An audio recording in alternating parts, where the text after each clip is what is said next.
two lists of people to read clerk. And so now I know that I have to do roll call for library, and now I can't remember if we typically do roll call for council at work session. Yes, we do. Okay, great. Yes. Char, will you please call the roll? Bajent. Here. Clegg. Here. Halliburton. Here. Sanchez. Thompson. Here. Woodings. Here. 5 present, 1 absent. Thank you. And next, unless clerk, do you have the attendance for, are you ready to do the library as well, or should I do it myself? I can do it for you if you'd like me. Will you, please call the roll of the library. Madam Mayor, it looks like Councilmember Sanchez is here. Oh, great. Right. Will the record please reflect that Councilmember Sanchez has joined? Yes. Healy. Present. Carver. Here. Galvez. Here. Magnuson. Here. Westensko. 4 present, 1 absent. And just for the record, Char, Madam Clerk, will you please reflect that a quorum of the library board is present and we are able to conduct the business as both a library board of trustees and city council now. And with that, we should jump right into the joint meeting with the Library Commission. I want to welcome each of you digitally, and it's really nice to see you together with us, and I look forward to the conversation about the planning for our libraries citywide in the coming years. And before we start, I just want to thank each of you for all the work that you do as citizen volunteers on our commission. It's citizens throughout the city that fill our boards and commissions and do really important work of not only engaging and representing different people that they represent on the commissions, but giving us a better sense of what public and residents are looking for in all these different commissions. So it's a pleasure to have you join us today. Thank you, Mayor. On behalf of the board, we really want to let you know that we appreciate this opportunity to meet with council and discuss this. It's forefront on our agenda for sure. And I know you have lots of other things pulling at your time, but thank you for setting this whole council. Thank you for setting this time aside for us. All right, and now I'll pass it. Is it Christine kicking things off? Yes. Christine, who's back in her role in front of us for the last 3 months. She's been working with us on community partnerships and needs related to COVID. And welcome back to your library work, Christine. It's good to have you back there. Thank you. It's great to be here. And I will kick off very briefly by saying thank you to everyone. This is, I think, a wonderful opportunity for us to come together and have some discussion, do some planning, jointly kind of affirm direction and figure out our next steps. And I will just mostly kind of pass it over to Sean, who will be doing the bulk of the presentation today from kind of a planning and an asset management perspective. But he and I may pass it back and forth as we roll through the slides. So Sean, if you have your slides ready to go, we will be off and running. I do. I'm going to share my screen here. And hopefully that came up for everybody. I tested it. It looked like it works. So looks good. Excellent. So the agenda, what I'm going to cover is a little history and background about the library system. Just to brief the existing assets that we do have in the system. Go over some key considerations moving forward. And then typical timelines on what a planning effort might look like, strategic planning, and then some tactical and strategic investments and how do we make good decisions about those while we're planning. So this is the past timeline of the past 20 years for the library system. The master plan was done in 2000. It identified a bunch of different projects, programs, some other things. And since that time, it's been really successful. We had the library at Collister and the library at Hillcrest, library at Cole and Ustick. About 10 years ago, we started looking at the existing building downtown. And then the past few years, we got the library at Bound Crossing and just some further studies about the downtown potential expansion. The one thing we identified as we started looking at this timeline is this key, the master plan, even though it's been updated a couple times, it's actually 20 years old, which was the life of the plan. So it kind of made us think a little bit, well, do we need to really look back at where we've been and is the plan still current? And so our existing assets in the library system, we got Cole and Houston, about 16,000 square feet. Collister in the Northwest, about 12,000 square feet. Hillcrest, about 13,000 square feet. Our newest addition, Bound, is about 16,000 square feet. And then we have about 79,000 at the downtown location. So one of the things we were looking at as we did look at the plan, it was kind of based on the assumptions, which a lot of library planners did at the time, where they used 0.6 square feet per capita, and then they set service targets. And in our plan, it had 3 in there, 0.6, 0.8, and 1. They were trying to triangulate on what the best for the community was. And Sean, just to clarify, when you say they were looking at, was this part of the plan from 2000? Were these numbers? Yep. They were in the plan. And if using those numbers, just running quick calculation, it definitely shows there's a current deficit for today that ranges, but also thinking about the next 20 years, that deficit in square footage grows. The one thing the American Library Association is getting away from is that standard of the 0.6 square feet per capita. It's a 1966 standard. A lot of systems, just in my research, not being a library expert, but research, they still use it as like a guideline or something to take into consideration, maybe to reveal there is a deficit. But the current discussion regarding library standards is ALA offers processes to develop the standards. So it's really, I think the bottom line for me was the reason they're doing it this way is each library serves a different community and each community has different needs. So there's a veering away from more towards level of service type of goals and metrics, away from just straight square footage metric. So as we looked at all that, the 2000 master plan, just a better understanding the community's expectations. Do we know what those service goals are? Are we making the right decisions on how to move forward? Another item was, do we know the condition of our asset inventory? A lot of the assets are relatively new, like Bound. But the main library downtown is 1940s building, renovated in the 70s. And so we don't know a lot about exactly what the needs are of the building. Then also, are we accounting for growth in if we're making current decisions, are we taking into account what do the next 20 years look like and how do we get there? And then last but not least, the ordinance in place. What we're talking about system planning, we're in no way of violation of the initiative, but it's something that needs to be worked through.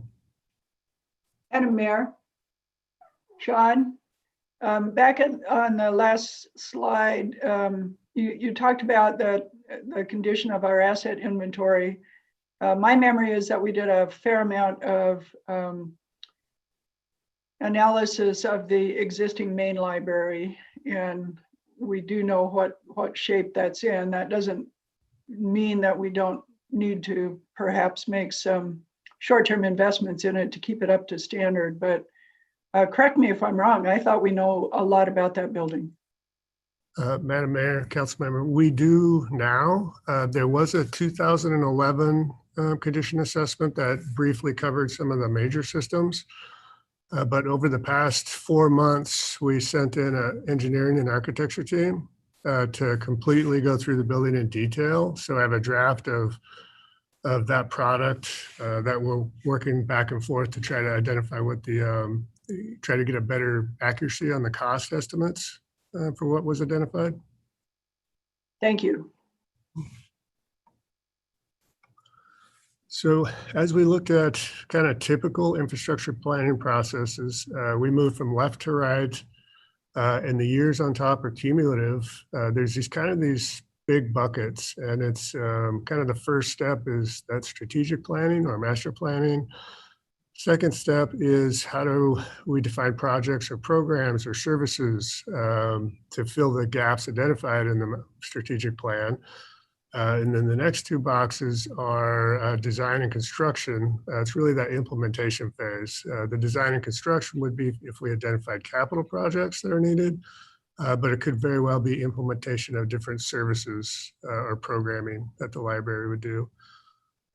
So the steps here and the master planning, it's really baselining what we have and what condition it's in. So doing condition analysis, capacity analysis, public space versus back of house space, a really significant, robust community engagement process to make sure we know what the community's expectations are for the future. Then crafting up service goals to measure metrics so we can measure what we're doing. Last thing is looking at future projections and then doing a gap analysis. So it's really what do we have? What does the community and growth need in the future? And then what is missing out of either the infrastructure or the programming or the library system? The next step on that is doing an alternatives development, and that's really identifying what are all these methods we could do to fill that gap in the future. And then again, as these alternatives are developed, we do another community engagement process, make sure we're selecting the right alternative. And then really it's just identifying those preferred alternatives that get carried into that implementation phase. The one thing I have seen quite a bit in quite a few plans that I've been looking at for different library systems is the master planning and defining programs and projects. A lot of times are combined into a single plan. So rather than having years 1 and 2 here and years 3 and 4 here, they'll combine it, and it might be like a 2 or 3 year process. So knowing that's the process, the one thing we started looking at is, hey, if we're a few years out before we know exactly where the investments lie, how do we make tactical strategic investments and keep our paths open for long-term decisions? So not having sunken investments essentially, but making sure our existing assets are taken care of, making sure we have good accessibility. So we started thinking, well, the tactical investments, of course, are strategic and master planning, and really understanding the community's expectations and service goals. But the other piece of that is a data gathering phase, which we are doing right now with the condition. So trying to better understand the condition of the main asset. An accessibility evaluation. Human Resources has launched a citywide accessibility review of all facilities. It was paused because of the COVID. So that still needs to take place, and just kind of other things like furnishing, shelving, other things that may be near the end of their life. On the accessibility front, we have, I should say, Denise and senior staff have launched some minor studies at the facility to identify if the restrooms need better accessibility, things like that. And so there is, in parallel with the condition assessment, a small accessibility evaluation taking place. So with the condition assessment, we focused on the 4 major systems: architectural, mechanical, electrical, and the site. We did a full seismic evaluation on the structure in 2018, so we have a report on that already. And in summary, the asset is generally in good to fair shape. We give it a FCI score, which is a facility index score. And it's in good to fair shape, which is really good news. It says a lot to the maintenance folks at the library that they take care of it really well. But it did identify quite a bit of near-term 1 to 5 year investments. And just a highlight of a few of the things that were identified in the architectural category. The roofing systems were identified as needing to be replaced. Exterior grout, which is the picture in the center of the slide, pretty much throughout the building, there's grout needs to be replaced. And these are just kind of some of the more significant investments. They identified a lot. There's a lot of line items in there. So I was just highlighting some of the more significant ones. The windows, there's still a lot of single pane windows within the structure. Within the mechanical category, the one-story HVAC systems are at the end of their useful life. And then throughout the 4-story building, there's lots of 40s plumbing that's slowly failing piece by piece. So the operations and maintenance folks are just kind of chasing leaks throughout the building. So I think a full investment in plumbing would be due at some point. And within the electrical category, the switchgear and the panels were identified at the end of their life. And what those are sort of the heart and veins of the electrical system. They feed the entire building. With the site was a little bit of a different story. What the assessment identified was pretty much the entire site is at the end of its useful life or beyond its useful life. There's pictures of like where the asphalt's down to its base layer, cracking, there's stormwater challenges. So there's a lot of things within the site that, like the entire site, pretty much that need to be replaced. Some of the other deficiencies, like I said, Denise did an accessibility review. We identified there's a need for ADA upgrades, like on the second floor restrooms. Which is a little more of a substantial project. It's moving walls, doing a lot of things. And we also identified the architect, some minor updates that we could take care of probably pretty quickly where towel dispensers, soap dispensers their height can be changed to be ADA compliant. And then a general view, just there's a lot of older furnishings in there. They'll probably need in the short term to start replacing some of them. And so proposed next steps, what we're proposing is to initiate a strategic planning process, continue the data gathering process and starting to consolidate these different buckets, whether it's ADA or another accessibility or furnishings or condition, and then try to package those so they're coordinated investments if we make them. If we're going into the second floor restroom to update it for ADA, we should also probably take care of some of the other things like plumbing and other categories that were identified within the condition assessment. So after packaging those, we would analyze the investment alternatives, and there's like different categories of alternatives. There's defer, run to failure. In those case, items like light bulbs, you wouldn't change those until they failed. They have they create little challenges. There's limited investments to buy time. An example of a limited investment would be like the roof. If we know the roof is at the end of its life, to do the whole thing would be hundreds of thousands of dollars. Perhaps the next few years we focus on target areas that we think are leaking or puddling or areas where we could just kind of buy time. And then other alternatives is just full investment. It's always an option. And the last thing on there, Christine will touch on, it's friend support. Sure.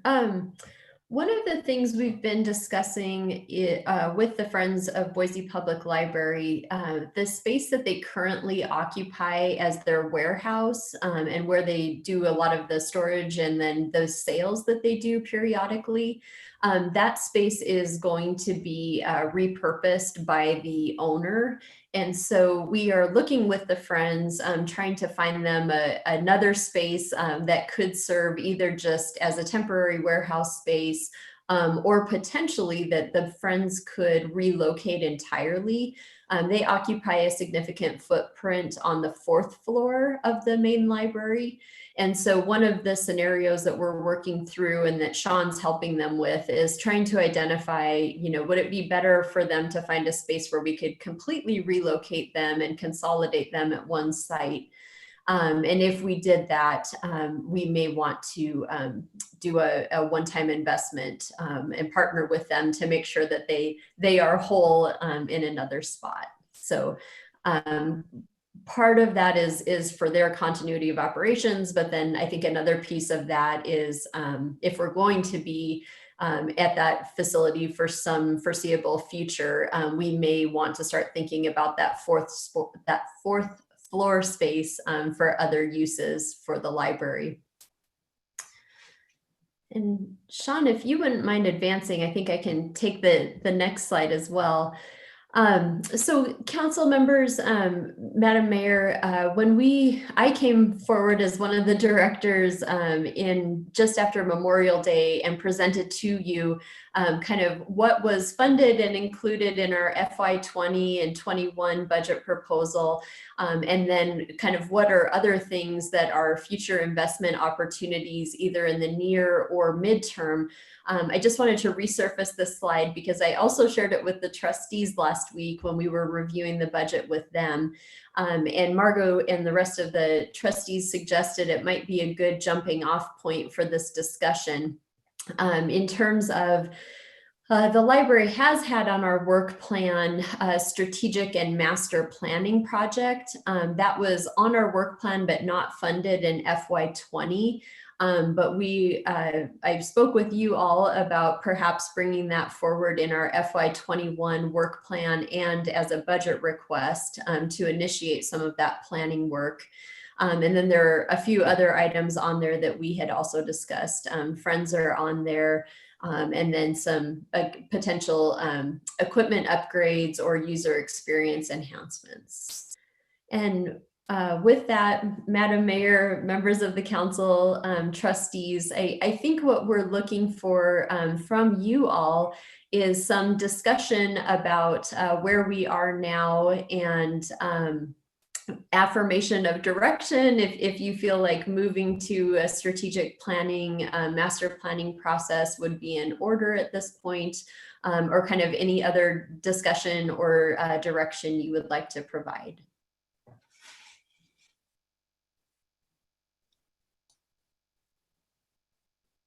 Well, I will.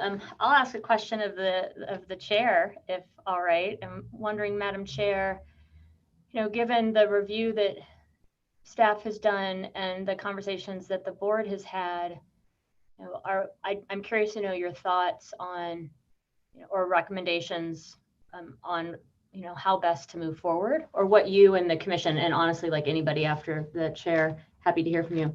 You and the commission think would be like good steps to take to move forward. Okay, are you referring that question to me, Mayor Margot? Yes. Yeah, okay. We reviewed this. I want to take a minute to remind you all that a year ago, we were in such a different place. We were well on our way implementing that 20-year strategic plan, and we saw a new building at the end of that. Since that time, there have been these interruptions. First of all, the initiative, which interrupted us, and then we have new administration, and then our executive director deciding to retire. So we have taken some time to kind of pull back together and say, it's a new day, there's a new opportunity here. And in the meeting last week, we reviewed this slide for quite some time, and we kind of flipped it to say there's a lot on the table and a lot of decisions to be made, and these timelines look like they're catching us in a dilemma.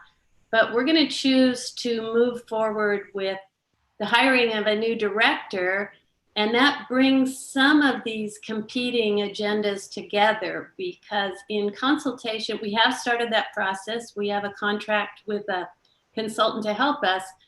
And in consultation with her for early planning, it's clear that the strategic plan, the master plan, the service plan, all of these things that are raised by, our interruptions, give us an opportunity to do things differently and new. And she encouraged us to think that that would be a challenge that some director out there would really want to take on. So we're looking at this as an opportunity to bring those ideas together and move forward. And this slide represents the financial commitment that we need from the council and from you. We also need to have an idea as we move forward in this hiring process, what the city council and mayor, just the leadership, is looking forward to in this next 2 to 5 years. If anything that you can tell us moving forward would help.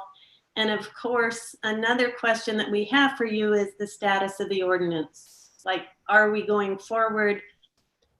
Will we be able to go forward with planning if that's what should come out?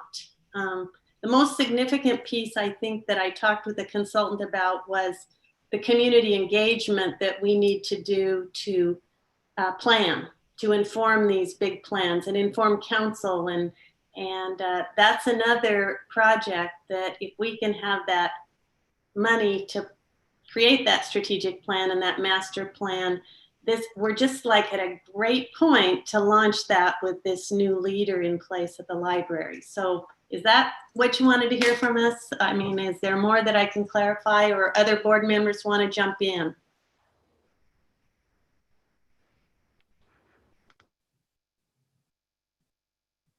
Okay. Madam Mayor, maybe as the longest serving council member, I should jump in here and provide a little bit of the historic look back and what I think that leads us to today. When I first got elected, the library had just completed the master plan, 3 or 4 years prior to that. They'd been in a process since then to try and develop a bond issue to begin funding some of the things that came out of that master plan. We supported putting that bond issue on the ballot. Shortly after that, most all of you know it failed to gain a 66% majority, but achieved a solid majority, 57%, which gave us the confidence that the community wanted the library system renewed, and in doing that gave us then the confidence to go forward with figuring out a different way to take care of the branches. So the bond issue had been for the branches, and it was envisioning new buildings in 3 places, not in the 4th. And it was clear, from that process that 3 branch libraries probably weren't adequate. We may find if we do another strategic planning process that 4 are not, I don't know. But we did know that the community wanted those branch libraries and wanted them soon. So we figured out a strategy utilizing unused space in existing aging strip malls to get some library services in place quickly in all of those, in those neighborhoods. Turned out to be a really good economic decision, as well as it helped those areas of town to revitalize economically. And then we built, the USTIC and the Bound Library, always holding the main library repair or rebuild for the last piece.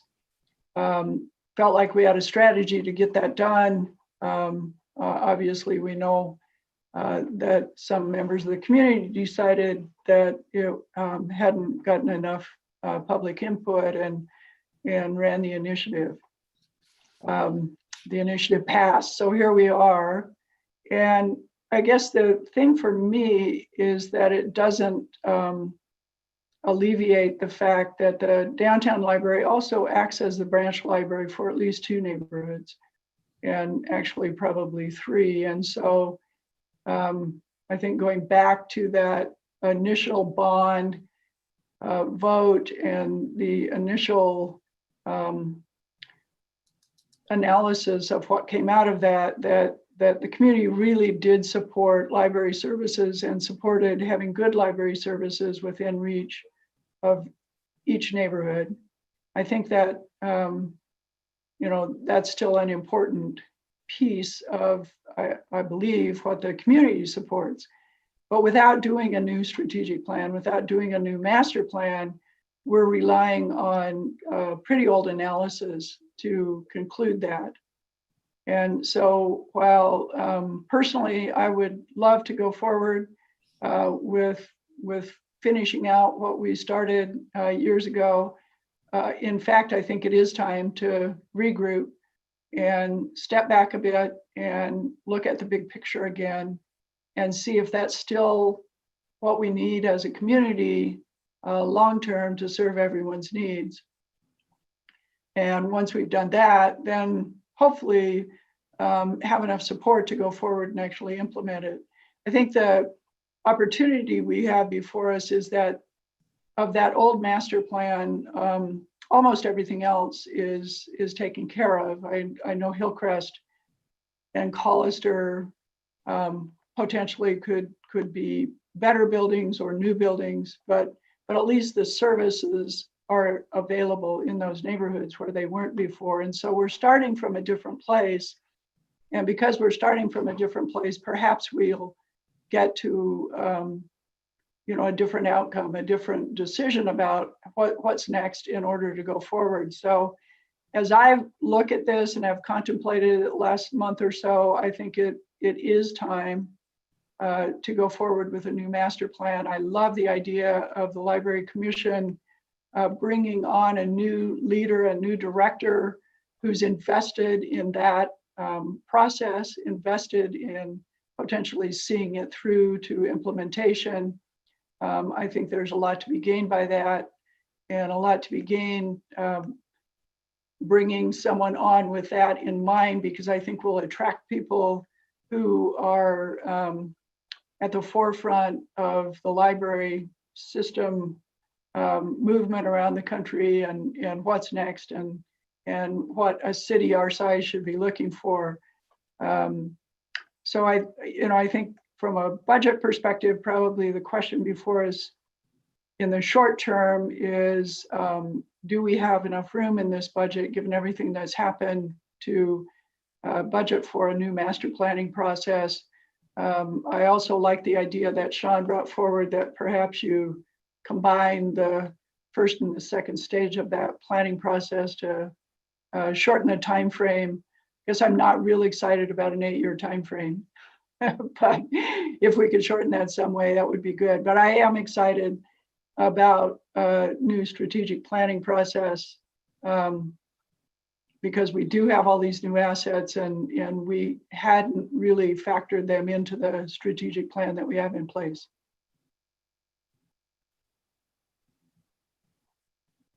Thanks for that, Council President. I'm curious, which of the 4 wasn't on the bond? Hillcrest.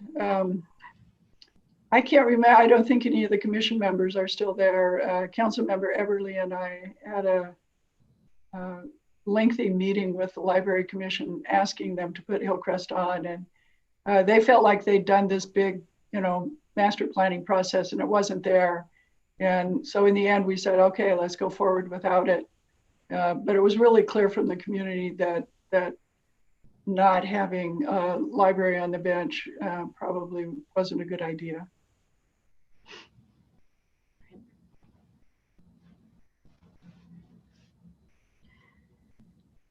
Well, I appreciate your historic perspective. It's good background to have, and tend to agree with you that there is an opportunity here with a new director being sought out and then hired to really guide and help own the process with the commission in terms of moving us forward. And just so that the public understands, hiring the library director is a little different than other directors of the city. So the commission oversees that process and selected a consultant to help find a director who sounds fascinating. Her credentials are wonderful.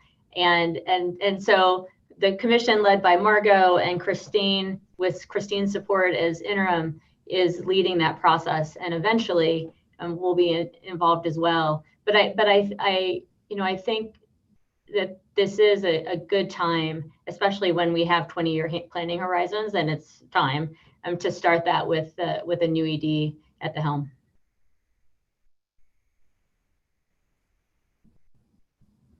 Madam Mayor. Yes, Council President Pro Tem.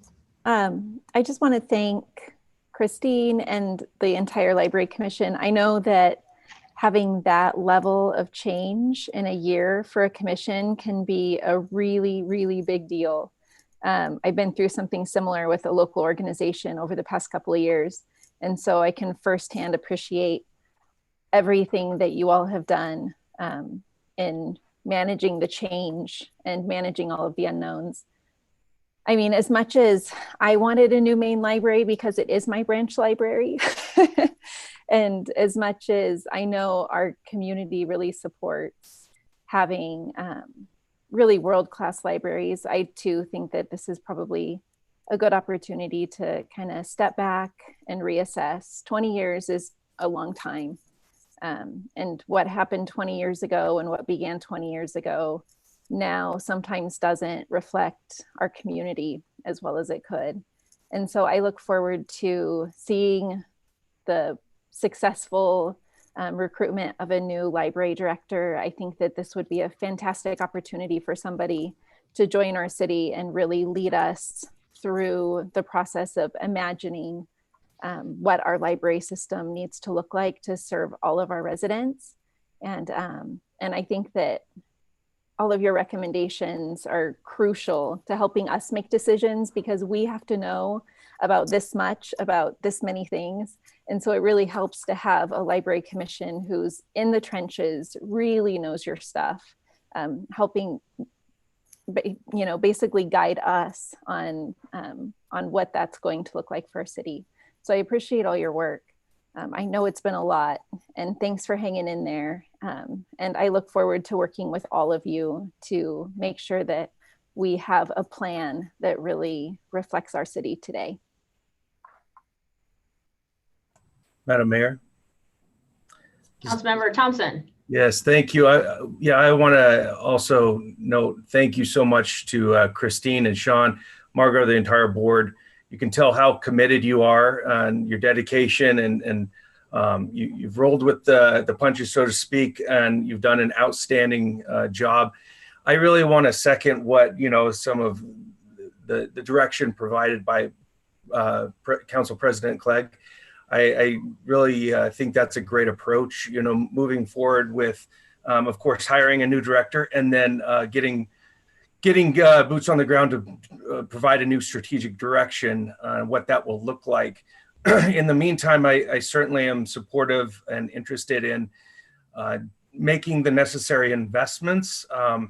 I see the word major, and I know that major is what is needed, but at the same time, what our libraries are going to look like 5 to 8 years from now could be very different than they are today, as far as the main library and maybe another branch. So making major investments is important, but more so I want to know what the minimum investments are in a place like the main or some of these maybe older branch ones, to get by until we know what that direction is that we can all invest in. So thank you. Councilman, is your neighborhood library the USTIC library? It is. Great one. That's a lovely library. It is. Madam Mayor. Yes, Councilmember Sanchez. Thank you. Just to echo everything that my fellow council members have said, thank you so much for all your hard work. I agree. We, as much as feasibly possible, if we could expedite our work to figure out what our needs are going to be in the near future and in the long term, to get the library, not just that those of us who use it now need, but those who are coming will need. I know for myself, I learned through the last recession how vital having that public library, the downtown library was my branch library as well. And, you know, if there's anything to be learned during this time of COVID-19, it's that we have discovered where are the gaps in service, the gaps in accessibility that some of our community members have. I mean, a lot of us take for granted that everybody's got a phone, that everybody has internet access. And, you know, for myself, I didn't have a personal computer until 2008. And until I could get one, I turned to the computers that were provided at the library. So, you know, if we can do whatever we can to expedite this, you know, the reality is we're going to be entering into a recession. And it takes a while to recover from that. I know for myself, you know, 10 years ago, I was saying goodbye to my home. And it took years to recover, only to now be met with another new recession. So, you know, when I think about our library, I think of not only is it a place for our folks to come and enjoy all the wonderful offerings that it has, but for some of our community members, it is a life-saving resource, and it's a way for them to get back on their feet. So thank you all for all that you do to provide the library system for us. But yeah, if there's any way we can move quickly on this, that would be great. Thank you. Madam Mayor, Councilmember Bajent?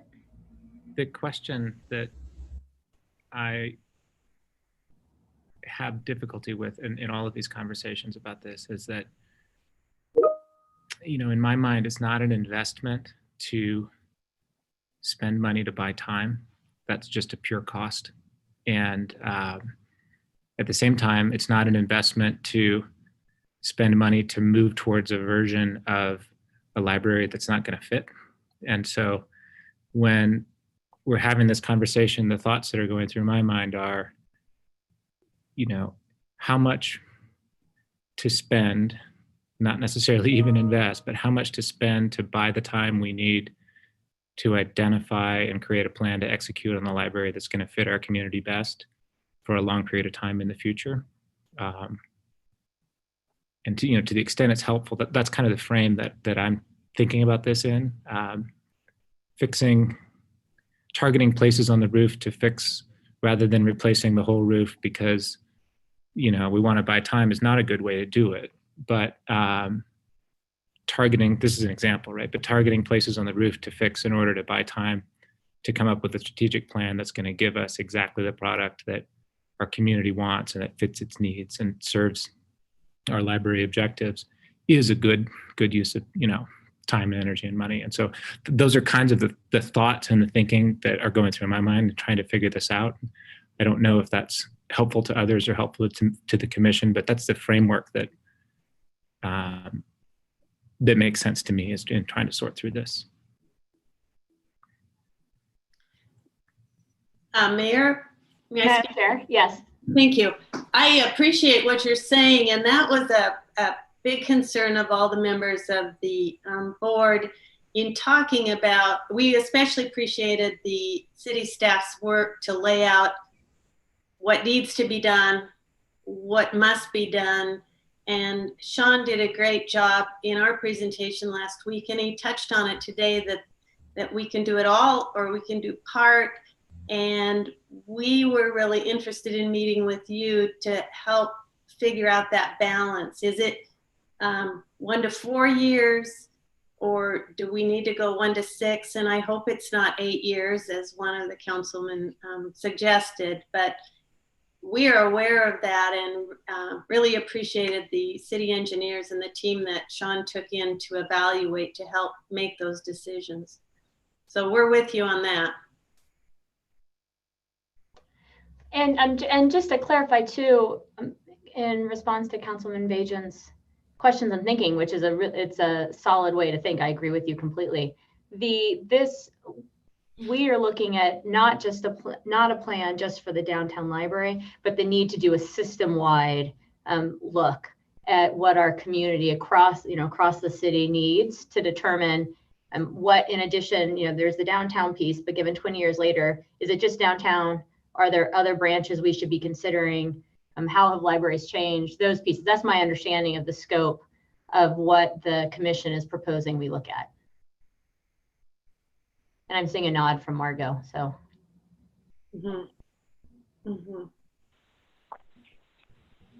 Council Member Halliburton, I see your mute's off. Did you have something to say?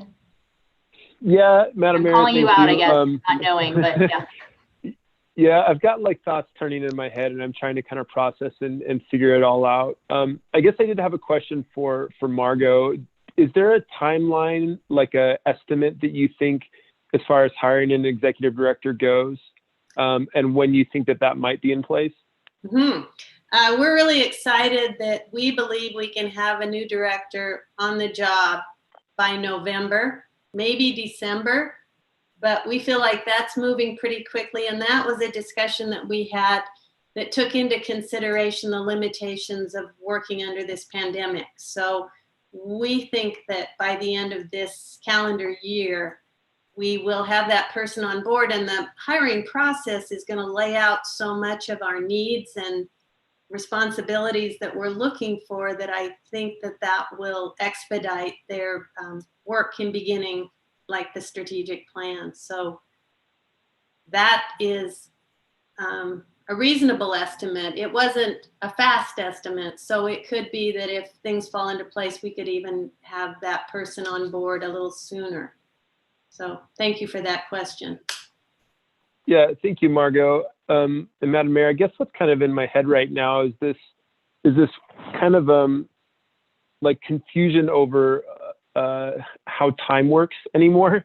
This last year, everything that's happened just in the last 6 months and how much things have changed, how much when I was running for election, there was debate over the library, people who were, for and against it and who stopped talking to each other because of it.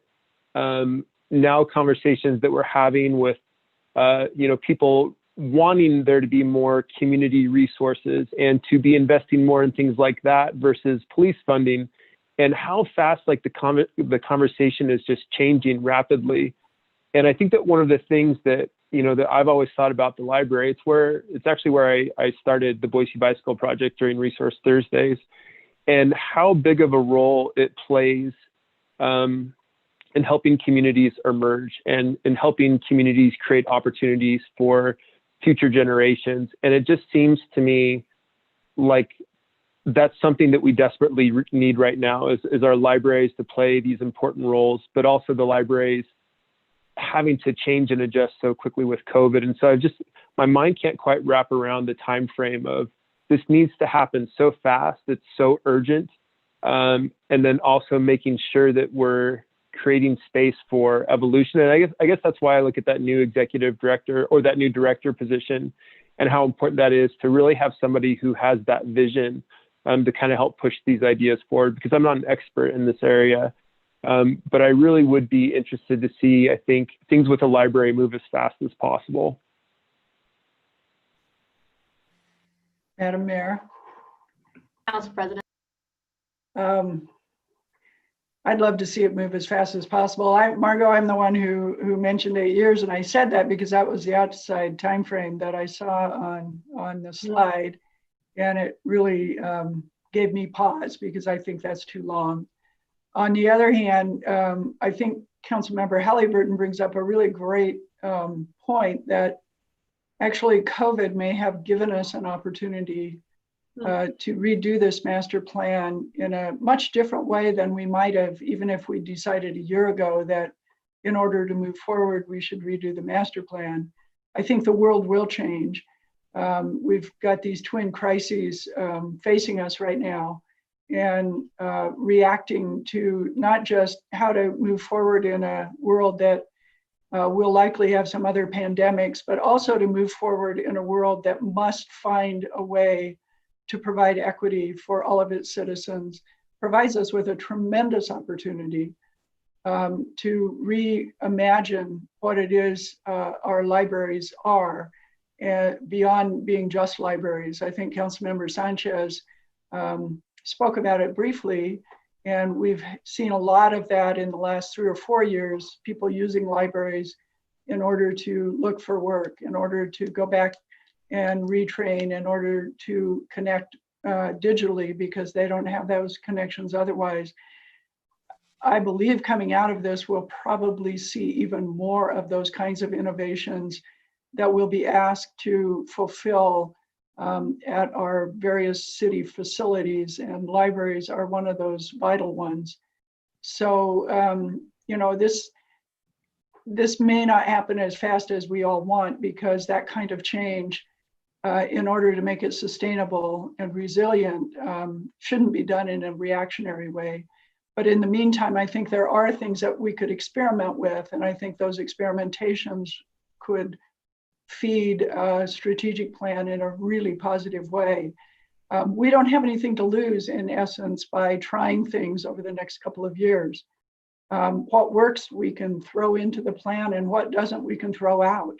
And so I do think there just really is a chance to think in new ways that could be really positive over the long term for all of us. One thing no one has addressed that you asked Chairman Ely about is the ordinance. And I would tell you that my view of the ordinance is that I'm not sure the community meant to tell us we couldn't plan for a new library. I think what they meant to tell us was that if we were going to spend a lot of money on a new library, they wanted to have a say in that. And I don't know exactly how we're going to fix that. I think there's a number of different avenues to get there, but if we can't plan for a new main library, we're in a world of hurt. And so I think we need to figure that out. But right now, what we need to plan for is a new strategic plan that will lead to a new main library. So I think we have a little bit of time to figure that out. Mayor? Yes. I like this, Margot. I know, I'm a school teacher, you know. Councilman Clegg, you brought up that the downtown facility serves as a branch for at least 2 or 3 neighborhoods. And when we look at the attendance of the citizens of Boise and how many go to each library, it's really clear that lots of different people use that library. We don't keep track of what neighborhood they come from, but as we move forward with this, it's important that we all represent that downtown location, I'll call it, as a conglomerate of several branches, because I think it makes it more true, more authentic. That's really what it is. And it also creates room for us to have maybe a different facility than we have out in the neighborhoods. So I really like that you highlighted that, Councilman Clegg. Thank you for bringing that up. I looked at the statistics for attendance, and as of, I think my statistics were through the end of April, and we were down 300,000 person visits to the library because of the pandemic. So it's not, several council members alluded to this, it is a vital piece of our community and a place for people to be and learn and go and interact. And I'm excited to get to phase 4 and get people back there. But I know there are a lot of people just waiting for those doors to open. So I really appreciate your support. Thank you, Madam Chair. And with that, Christine, actually, will you, for the public watching, will you share with the public the schedule of opening of the library? I'd be happy to, Madam Mayor. And I think that some of the points that the council members have made are so important, thinking about those vital services. And although we've been just, so anxious to get the doors of the facilities back open, I did want to emphasize that one of our highest priorities, because we believe it is one of our truly essential services, was to get public access to the computers back. And so we've delayed some of the other services coming back online because we wanted to prioritize getting that service done and accessible as soon as possible. So our phase 4 opening plan of actually allowing the public back in to browse the collection and expand those computer appointments will be Monday, July 6th. So until that point, we'll be continuing our curbside pickup at all locations and then continuing to kind of innovate and pilot computer usage in different ways with these COVID restrictions we now have, but that will continue at the main library until then. So, well, and I know you're back at it in some way because I have a very overdue library book from the beginning of the stay home order that is now in my office. And I got an email yesterday reminding me that I have a very overdue library book. So I got to get that. I got to get that over there. And we extended our due dates for just that reason. We're like, we can't very well be closed and have due dates. So you've still got a day, Mayor. Well, I think that what we've heard is, Madam Chair, is that there is a consensus that, you know, your commission's interest in seeing us move forward with a plan and committing to, from a budget perspective, making that plan real and so able to be implemented in the timing that you have with the executive director search. So all to be aligned is something that we agree ought to happen. And staff will work with library staff to begin to implement that. Thank you. Thank you. We only have a few minutes left. I'd just like to ask if any board members, we have Dwayne Carver retiring at the end of his term next week. And if any other board members wanted to just express any ideas before we close, because this is a very engaged and vocal, our discussions are so robust. So I'd like to give that opportunity if we could, Mayor. Board members? Well, while people are unmuting, on my list of things to do right before we adjourned with you was to thank Dwayne. Dwayne, thank you so much for your service. You've provided invaluable time and thought. You're dedicated to the library. I am always amazed at how you seem to do it all, because the sculpture that I love in front of City Hall is your work. And so while you won't be sitting on the library commission and I won't see your name in notes, know that I'll be thinking of you as I walk outside every day, but deeply appreciate all that you've given this community. Thank you, Madam Mayor. And thank you, Director Miller, Interim Director Miller, President Healy, council members, everyone. I'm just really privileged to be able to participate in, for me, what is one of the most crucial civic institutions in our society. And I'm heartened to hear everyone echo that same kind of heartfelt commitment to public libraries. I just think they're the stuff, the bomb. So thank you, everyone. I'll miss you. Thank you, Dwayne. All right, well, thank you all for joining us. Do you have to move to go out and you do those things? Madam Mayor? Yes, Councilmember Sanchez. Yeah, before we leave, I just want to echo your appreciation for Mr. Carver as well.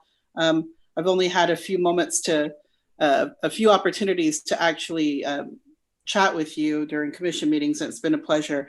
But I just wanted to revisit, again, what COVID-19 has shown us. And what it has shown us is that we have members of the City of Boise staff who do a lot of work that puts them in peril.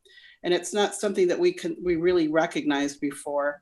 And I would say that's our library staff that interacts with the public. As Margot mentioned, there are a lot of folks who frequent our library. And so I still stay committed to seeing that if there's a way that we can increase the salaries of folks who do the work for the library and who interact with the public. And now we realize not only have they been provided valuable service to our public, but they've been putting themselves in harm's way. And just as other industries have recognized that folks who they become part of the background. We don't see them and we don't see their value, but we do now because of COVID-19. And I just want our staff to know, our library staff to know that we see that now. Thank you. Thank you, Councilmember. Well said. Madam Madam Mayor, Chair. Oh, could I would also like to thank Dwayne.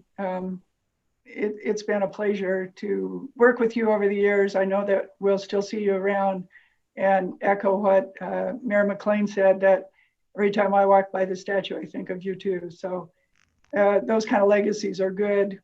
I appreciate what Councilmember Sanchez just said, and that Dwayne also spoke about, is how important libraries are as an egalitarian piece of our community. We have very few of those left, and I think we need to hold on to that piece. Thank you. All right, Madam Chair.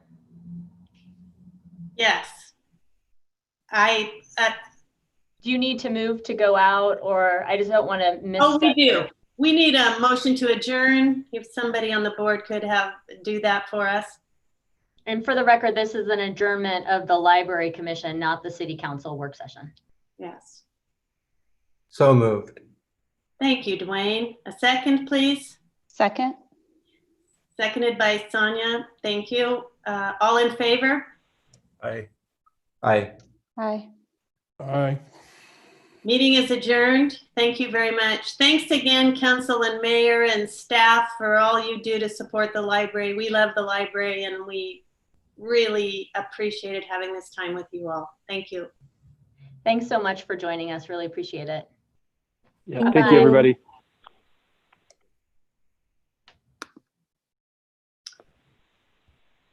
All right. We will move on. That was great to have them join us today. I enjoyed that. Good discussion. Okay, next up we have Eric. There you are. We have the budget development conversation around property tax increases and the revenue that we will plan to take that will set up the building of the budget. And talking with council members and the public, we've decided to propose a 0% increase for this coming year, recognizing that that staff has worked hard at coming up with how we could do that while keeping our services whole. And so with that, Eric, I'll just ask you, given the time that we've got, to jump in. Thank you, Mayor. I'm just going to share my screen here. Hopefully everybody can see that.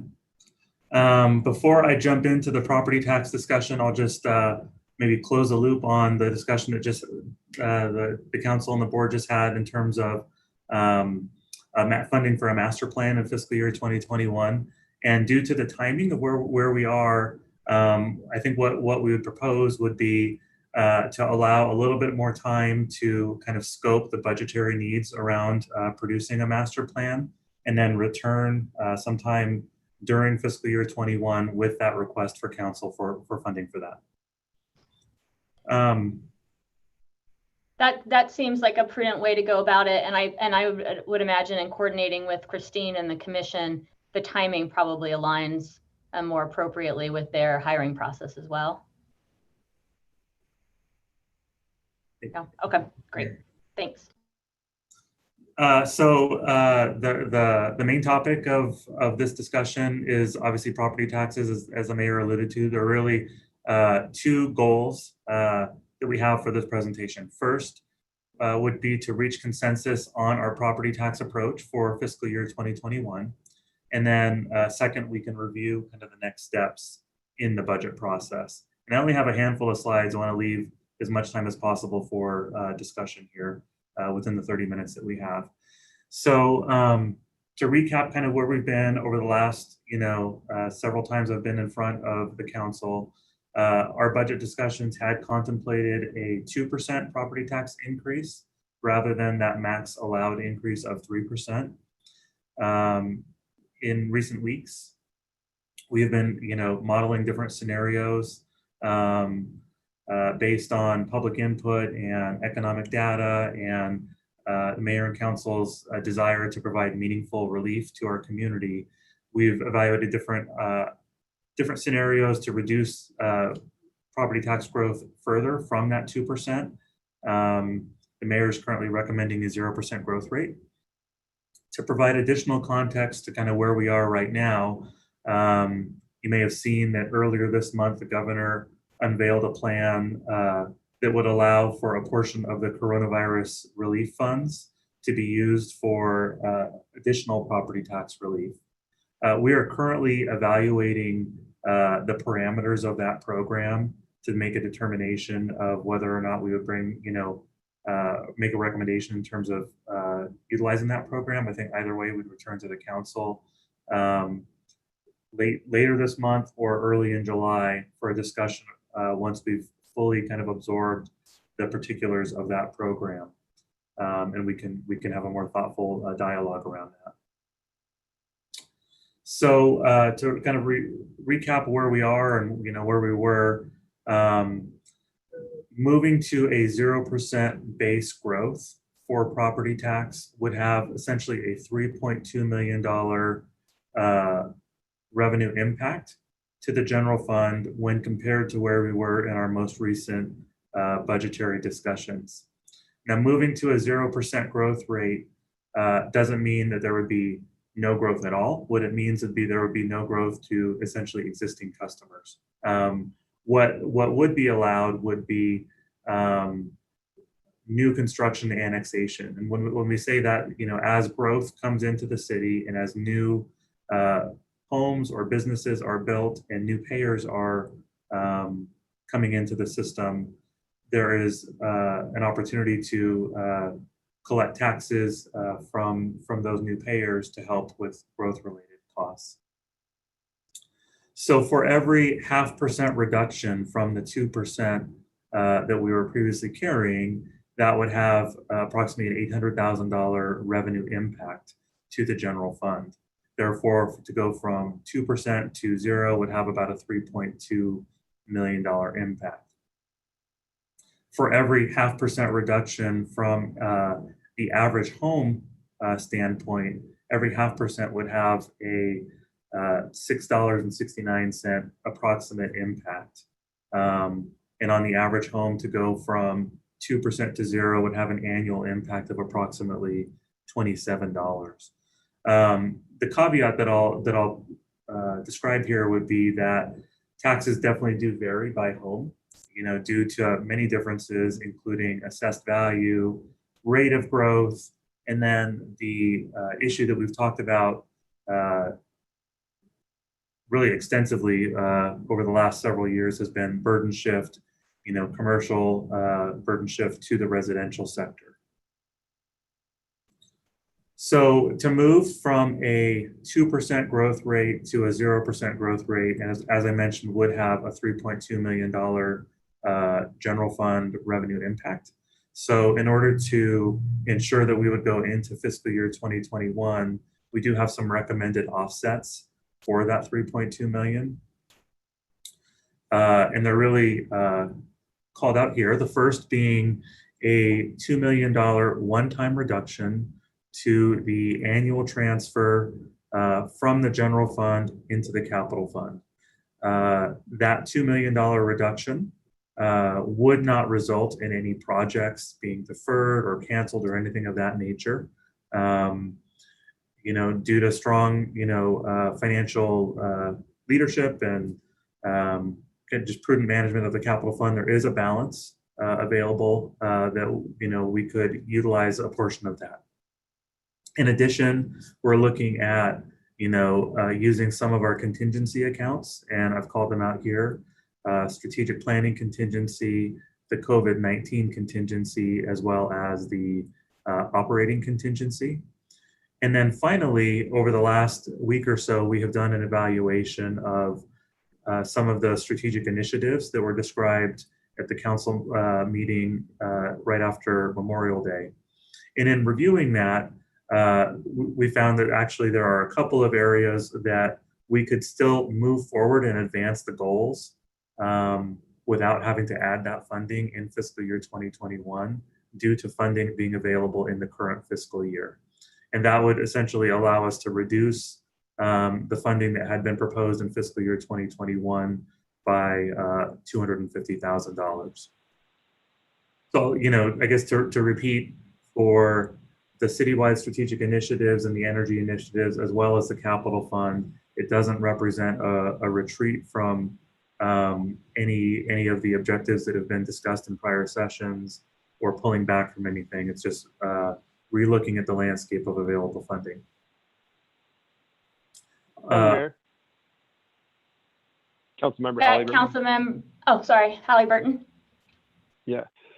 Eric, I know that you said that this is something that we need to learn a little bit more about before we can talk about it. If there was funding from the state, does that tick away at some of the things that you just showed, the offsets, or would those offsets remain the same even if there was assistance from the state with funding? Or is it too early to even have that conversation? Thank you, council member. No, actually, I think I can speak to that. Largely, the recommendations on that top portion of the slide would remain unchanged. There is one caveat in that, to the degree that the city were to opt into that state program, there would essentially be a premium that the city would collect from those coronavirus relief funds. So, if the city were to receive funding, and again, we're still very much evaluating this, $15 to $16 million, perhaps, there would be, potentially a 3% premium of, $400,000 to $500,000 that would help offset the reductions that comprise the 3.2 million that I described above. Okay, thank you. So kind of mentioning that $480,000 to $500,000 number, depending on how much funding were to be made available, that would offset, or could offset a portion of it if the city council opted into that program. And then one other note, as we were evaluating these options and looking at making reductions to various contingency accounts and whatnot, and looking at the capital transfer, one thought that was raised was, to the degree that the COVID-19 contingency, which we are recommending in fiscal year 2021, would be unused, council could opt to direct those funds back to the capital fund to offset the proposed $2 million reduction outlined on this slide. And that would be something that we could talk about and kind of plan for throughout the course of fiscal year 21. Madam Mayor. Councilmember Sanchez. Thank you, Eric. So that 600,000 in the COVID, if we didn't use that, could that also go back? Could that also go to the strategic contingency fund? Councilmember Sanchez, yes, if the 600,000 was not utilized from the COVID, and I think you're referring to the piece that's in that $950,000 bullet, certainly that money could be reallocated to one of the other accounts. We would still need to find a way to balance to the $3.2 million reduction that would be required to go from 2% to 0%. Okay, thank you. So just to provide kind of a summary of the recommendations as they stand now, to move to a 0% property tax growth in fiscal year 2021, utilizing the offsets that I highlighted on the prior slide. Due to really where we are in the budget process, my recommendation would be to propose or to focus immediately on fiscal year 2021. And as we look at a 0%, that potentially has base implications, into fiscal year 22 and beyond.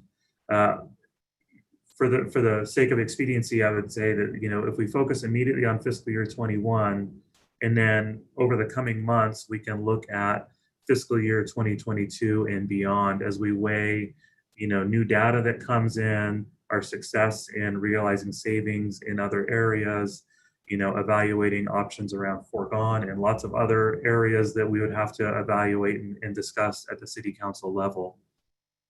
And then, I would propose that we continue to evaluate the parameters of the state program to help us determine whether City of Boise should participate. And we would anticipate coming back to the council either at the budget workshop at the very end of this month or early July to kind of discuss the parameters of that program and potential participation. We would be somewhat time constrained in that we would need to make a determination by July 17th. So we would have, a handful of council meetings between now and then to have that discussion. I will note that, we have pushed off the budget workshop from June 23rd to June 30th. This being kind of the last piece that we're hoping to receive kind of strategic direction on. We're very hopeful that, as part of this conversation, that we will, receive affirmation on kind of the approach, and that we can then move forward with building out the budget. To the extent that we're unsuccessful in doing that today, it could have, really some meaningful delays to the budget process.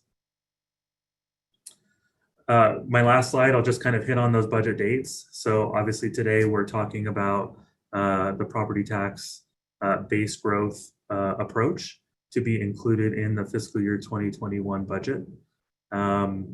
With the budget workshop being pushed out 1 week until June 30th, I should say. The abbreviated budget document would be available June 26th.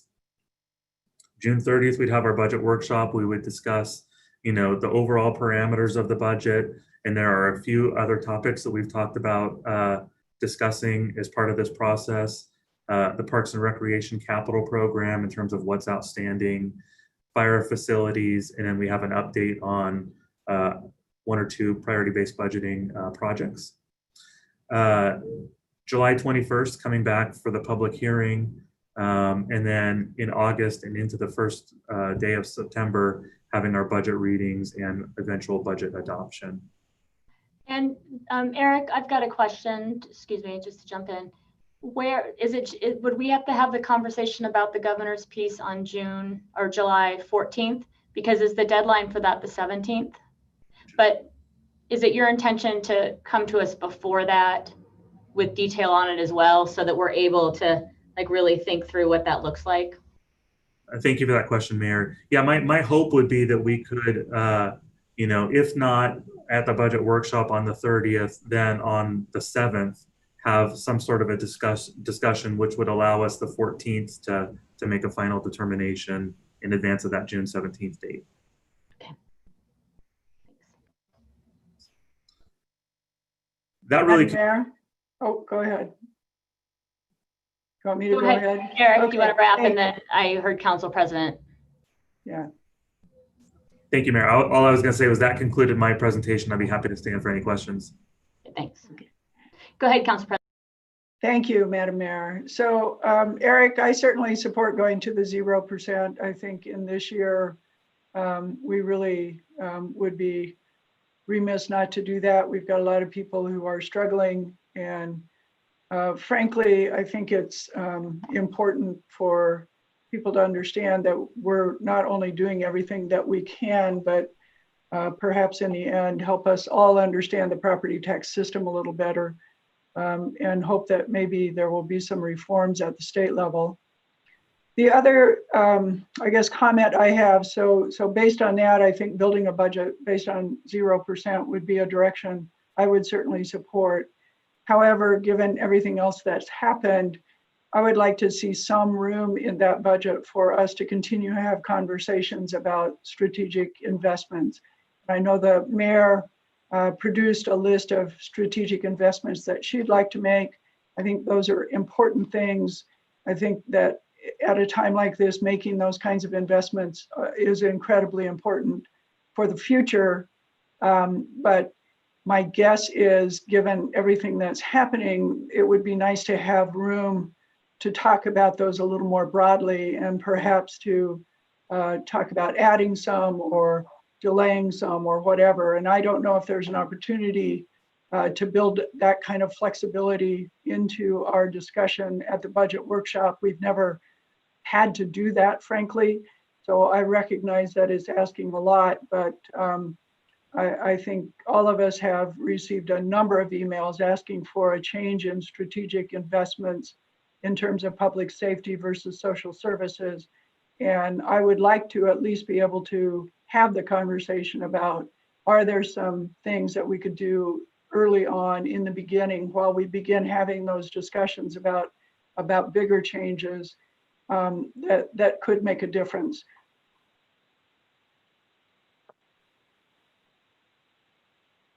I think that that's a great suggestion in talking about them more fully. I'm getting those emails as well. We do intend to have, as soon as the chief is on board, to come in and have a deeper conversation about social service investments, mental health investments, the police investing in the community programs that they have.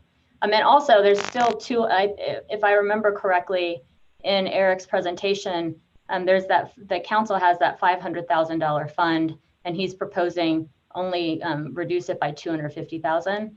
So there's room there for things that you all might want to bring forward related to some of what you're hearing from the public. Madam Mayor. Madam Mayor. Council President Pro Tem, and then was that Halliburton or Thompson? I think we both said it at the same time. I can't, so there's something about the voice, the two of you, your voices, I just like, I'm never quite sure who it is. I'll go after Jim. I'll go third. Oh, it was both of you. So it was a merged voice. Yeah. Go ahead, Council President. All right, I'll go first. I just want to thank the mayor and the budget office. When we originally looked at the 2% increase many weeks ago, I think that our city was in a much different place than it is now. Now we're really realizing a lot of the impacts of the pandemic. There's a lot of folks in the community who still haven't seen unemployment checks after 9+ weeks. So I think that there's a lot of people in Boise who are hurting right now. And I think that as part of our community, it reflects our values to, also tighten our belts, just like everyone else is doing. So I appreciate the quick work in making this big adjustment. I know that it was no small task, and thank you for listening. Okay, thanks, Council President Pro Tem. Councilmember Halliburton, and then I really do think that Councilmember Thompson said he wanted to talk to, so let's go in that order. Sure, Madam Mayor, thank you. Yeah, I'm on board for the 0% as well. I think that that's very clear that the mayor's office and council leadership has been listening to the needs of the community, and it seems like that seems to be one of the large needs right now. I would echo Elaine's desire for there to be some room in openness to talk about the social services and to talk about some of the funding there. I do have one concern, and that's just that I know that we had put in a couple of different public engagement opportunities that we've kind of changed, I think, to be on a little bit more of an online forum. And I guess I feel like there may still be a need, even though the timeline is really short, with as many people as there have been reaching out about the budget, to create a venue for us to have some of those discussions. And so on board for the 0%, would love to see a little bit of room as far as talking about some of the social services and how we can address that. And I would still love to have there be a little bit more of a opportunity, I think, for the public to weigh in besides the online forum. Just a question on that. Do you mean, Councilman Halliburton,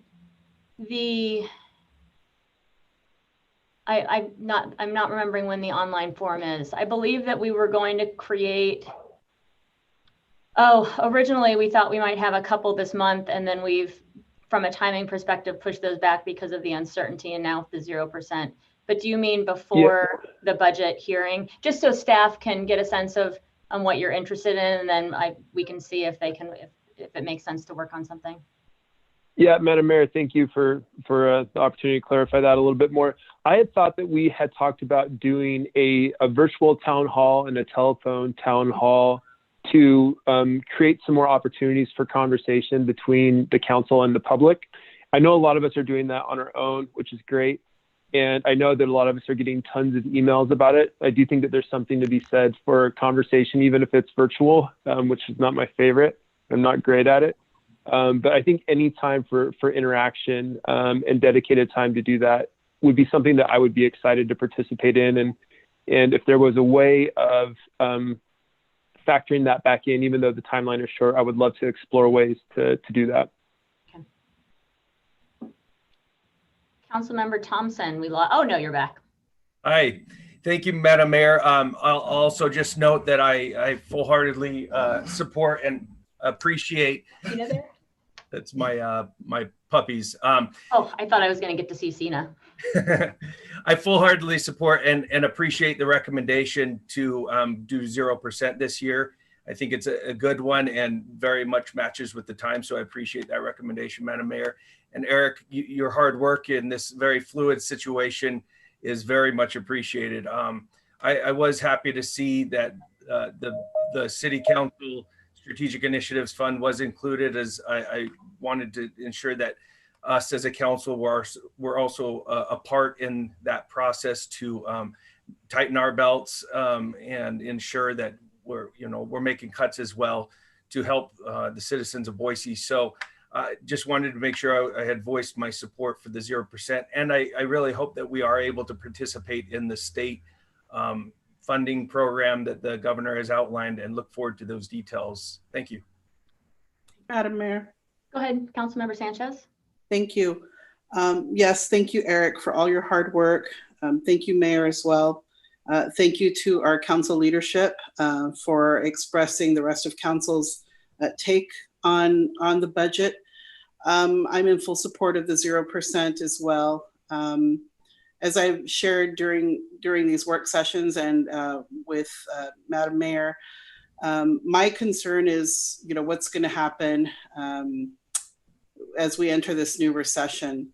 And I just want us to be able to meet the needs of those folks who aren't going to be having their needs met anywhere else. And I'm thinking about the working poor, people who they're doing everything they can to survive. And as Council Pro Tem Woodings mentioned, here we are in a situation where they've applied for unemployment and they're still several weeks behind in getting their payments. So, I worry about what comes in the next few years into this recession. So as long as we can be creative and find ways to offset that relief that we're going to be providing to property owners, to homeowners, I'm hoping that we can still remain creative and find other revenue sources as we need them for the public moving forward. I worry about the people who fall between the cracks, that they're not poor enough to qualify for public assistance, but they're still not making it. So if we can do all that we can to keep our eye on the horizon for them, to make sure that they're okay and that they can come through this okay, I am in full support of the 0% as well. Thank you. Madam Mayor. Go ahead. In terms of the strategic direction that Eric is looking for, I think we all are on board with a budget that balances and takes a 0% property tax increase this year, at least with respect to the increase. And I think we didn't touch on it, but my sense is that we all agree we need growth and annexation. The only other piece of direction that I would offer to the conversation is let's make sure that the budget that we create is one that works, functions, gets us to where we need to be, irrespective of what happens on July 17th with the governor. And the reason for that is that as we make this decision, we don't want to be thinking about some benefit in the future that will allow us to make compromises now that we don't really need to make. What we want to do is be able, on July 17th, walk away from that opportunity if it turns out to be a bad deal from Boise and still be whole. We want to treat it as a potential sunny day upside that may be coming our way, but that we are utterly intact without. And I think I'm very confident from Eric's presentation that that's exactly what he's doing, but that would be, the last piece of thought that I have. The final comment is this is, 0% is the right thing to do right now. It's a good thing to do. It reflects the need and pain that we're hearing a lot from our community, but we are on average going to be saving people about $38. And the reason for that has nothing to do with the percent we take. It has nothing to do with decisions that we have the ability to make here. It has to do with a broken tax formula and a recalcitrant legislature. And so I hope that as people see this process and they see our city take this hit and they see us step up and try to help them and not be able to help them as meaningfully as we all want, I hope that it encourages them to go to the State House the same way they've come to us and ask for help there, because that's what they need and that's where they're going to get it. Thank you. Well, with that, Eric, I will say that you've got your direction, and I want to say again, I've thank you. You're at this tirelessly.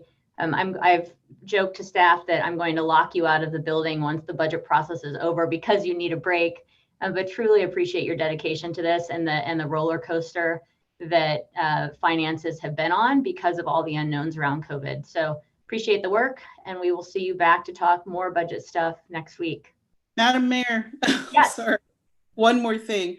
I want to amplify what Councilman Bajent said. I think it's important for the public to know that this is the gesture that the city of Boise is making, that the council and the mayor is making to help the community. And I just want to strongly echo what Councilman Bajent said.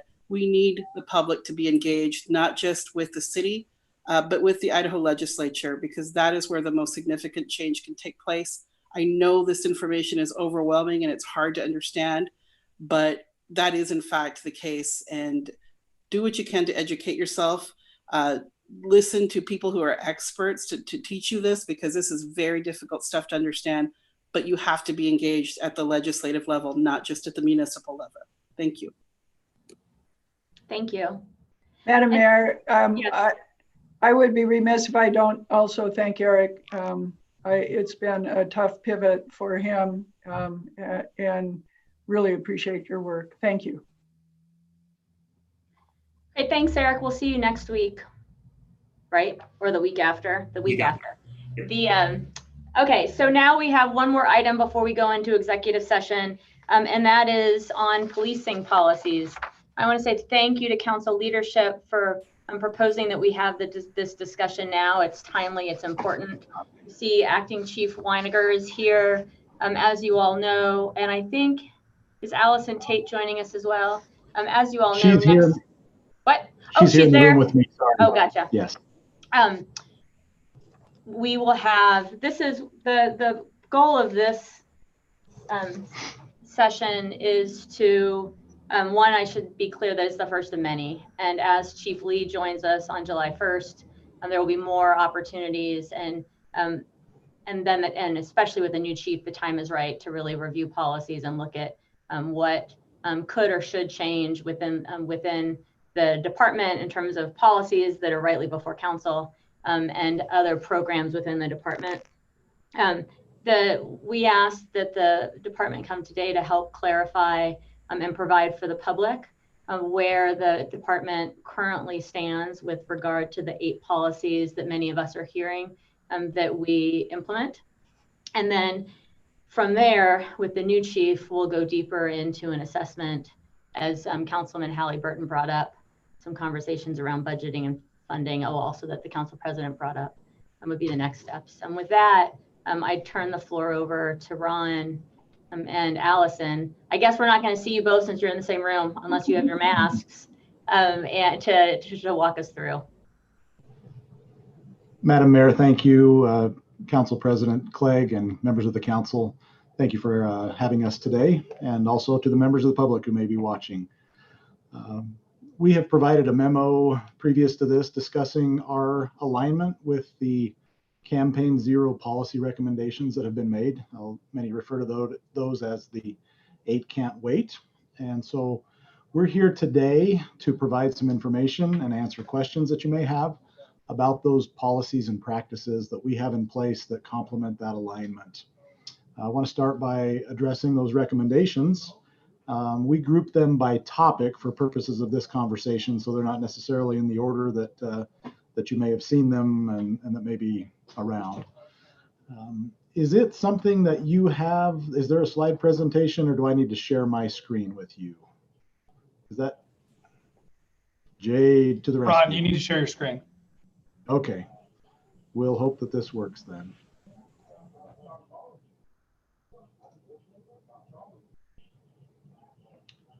You can tell me what you're seeing. Is it the PowerPoint? Yep, you're good. Just put it in a view mode.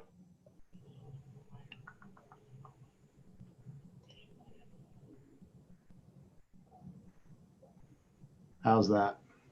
Are we there? Yep. Okay. So we provided that memo to you, and you can certainly refer to that and ask questions from that as we go, and we'll go from there. So I'll just jump into the first few. The 8 suggested policies, the first being that police departments should require de-escalation, and we should require officers to use de-escalation in situations where possible by communicating with subjects, maintaining distance, and otherwise eliminating the need to use force.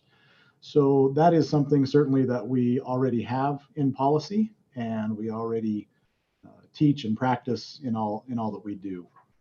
So our goal is always to maintain distance, to try to de-escalate a situation so that force is not necessary. Of course, that doesn't always work, but we hope that is always on our officers' minds as they enter any situation, and we don't just hope for it. We practice it, we teach it, and we have it in policy that they do.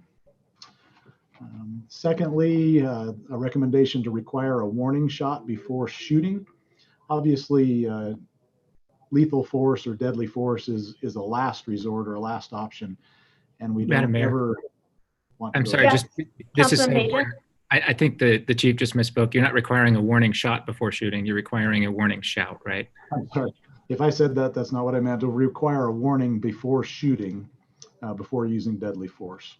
So the recommendation is to require that officers give a verbal warning when possible before shooting at a civilian, and certainly that is in place as well in policy. Sometimes it is impossible, but that's very rare. But there are situations where that would not be feasible to give a verbal warning. In other words, if you have an active shooter, somebody that's systematically shooting people, we wouldn't want to take the time to give a verbal warning before we stop that action. We have to save lives immediately. But certainly where practical and where we would do that. Councilmember Sanchez. Thank you, Madam Mayor. Hello, Chief. So what does that warning sound like? What is that warning? Great question, Councilmember Sanchez. Thank you. So that would generally be what we practice and what we teach is to identify ourselves as police. So police drop the gun, police stop, police don't move, something along those lines to get the subject's attention.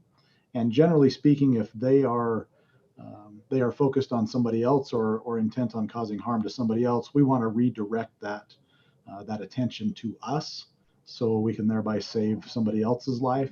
If that action, whatever they're doing, is a threat to us alone, then certainly we want to make sure they understand who we are. We are the police, so often our officers will identify themselves Boise Police, don't move, those kinds of commands.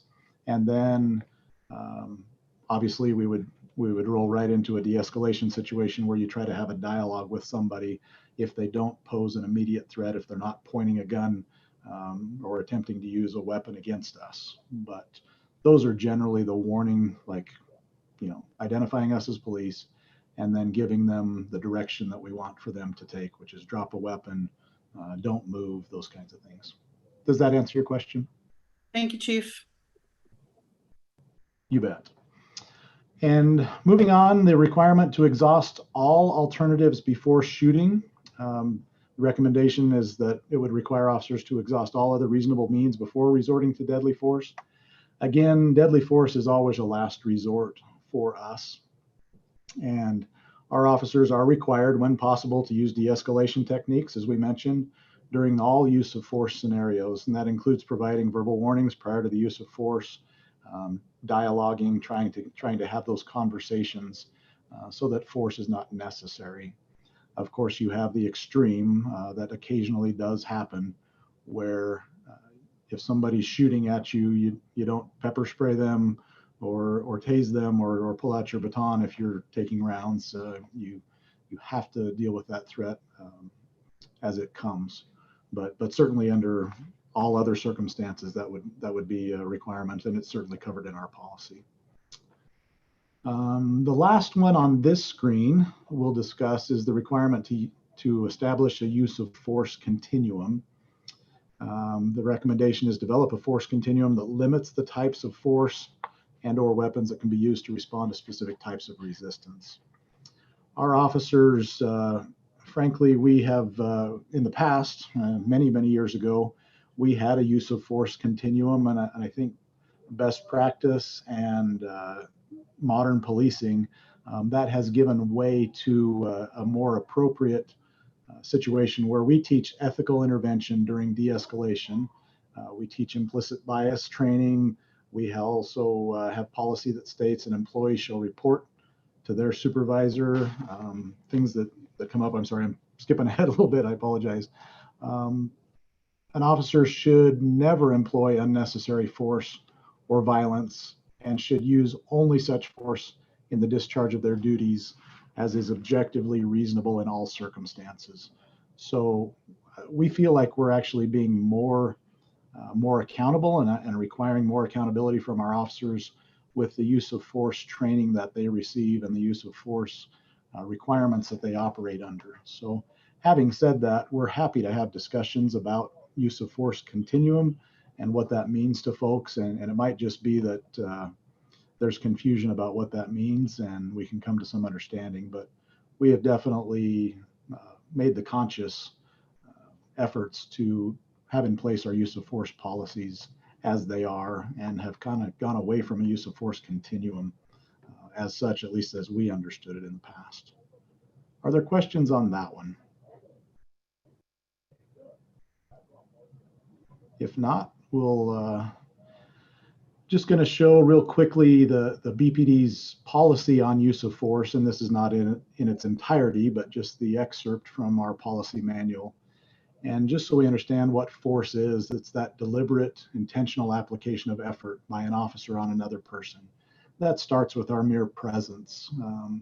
Certainly, we don't feel like our presence is force, but we can often do much to de-escalate a situation simply by being present and by having our uniform there and having people understand that we are on the scene and taking steps to make whatever the situation is more calm and reduce the need for force in the future. It also outlines that we never employ unnecessary force or violence and shall only use such force in the discharge of our duties as is objectively reasonable in all circumstances. So I won't read that whole thing to you, but you've had a chance to look at it for a moment, and I just wanted to draw that to your attention. That's the overwhelming guidance when it comes to use of force. The vast majority of our contacts with citizens are peaceful with no force being used, and those very few situations comparatively that we use force are very few of those end up in deadly force currently. We can jump forward again to the next group of policy recommendations from the 8 Can't Wait. The next one is requiring comprehensive reporting. And each time we use force or threaten to use force against civilians, and this is that we teach ethical intervention during our de-escalation training, our implicit bias training, and our policy also states that an employee shall report to their supervisor any information coming to their attention tending to indicate that an employee has violated a law, rule, regulation, or order. So we feel like we address it in many different phases of our training and our policy. We don't specifically require reporting when there's a threat of force by an officer, but we do require reporting anytime force is used above and beyond soft empty hand control technique. So in other words, if I say you're under arrest and I take control of your arm and put it behind your back for handcuffing, that would be a use of force, certainly, but that's not one that we require a specific comprehensive report on. We always do, obviously, put it in our reports that a person was handcuffed.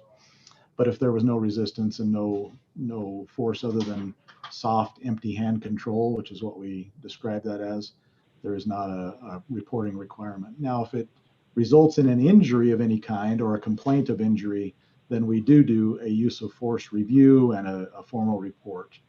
So that's one thing I don't think we've ever truly highlighted before, but we do a comprehensive use of force review anytime there is a complaint of injury or an obvious injury, regardless of the use of force used, even if it's just soft, empty hand control.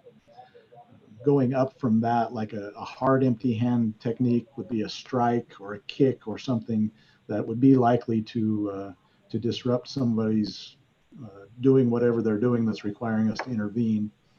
But those techniques all require a use of force reporting. So, and obviously any use of an intermediate or impact weapon, a taser, a baton, pepper spray, those things are all required in policy to have a use of force review and report. So we feel like we're, with the exception of the threats of force against civilians, we don't track that per se.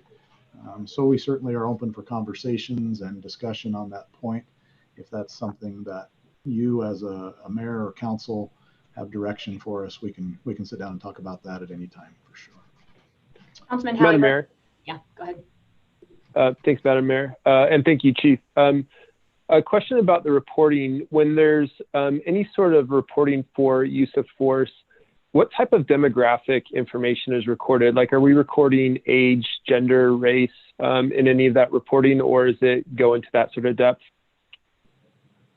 So generally speaking, anytime there's a use of force, there would also be a police report written by the officer. And then that use of force is a review of the officer's actions and a review of the officer's report. And on that report, demographics are certainly captured as far as personal information, name, age, address, physical description, height, weight, those types of things, as well as their race, or sometimes a best guess by the officer as to what the person's race is. But yes, those things are captured in the police report themselves, and the use of force review simply reviews those reports as well as any on-body video coverage of the incident that the officer may have captured, other officers' reports, other officers' videos, those types of things. Thank you, Chief. And then, Madam Mayor, just a follow-up question there. Again, Chief, I really appreciate it.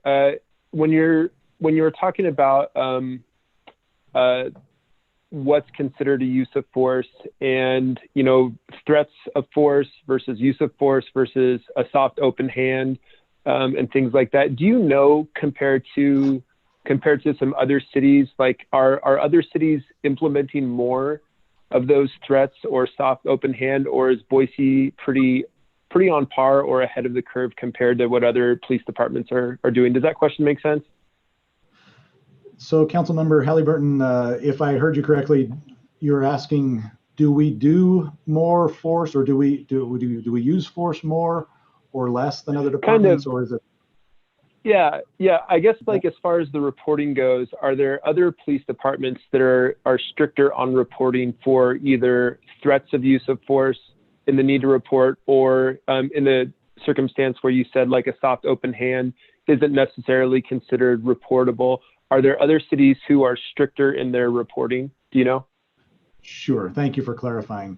I would say yes, there are other agencies that are more strict in their reporting, but I think we're probably pretty comparable to most agencies throughout the country, at least those of our size and demographics. I think we're pretty on par with them, but you'll find probably across the board from one side to the other, some more restrictive, some less, but I think we're probably in the ballpark. Madam Mayor. Thank you. If I could.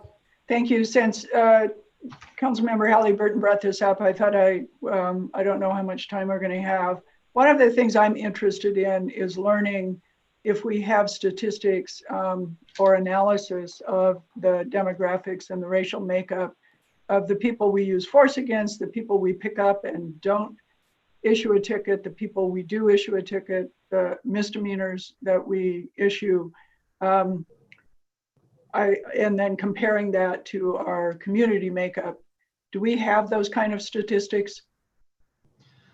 Council President Clegg, thank you. That's an excellent question. And the answer is mostly not, but some we do. And let me explain a little further.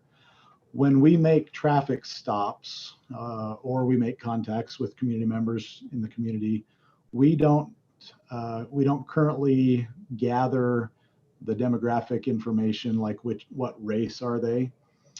So there really isn't a database to go back and say Boise Police Department made 17,000 traffic stops last year, and I'm just pulling that number out of the air because I don't know what that number really is.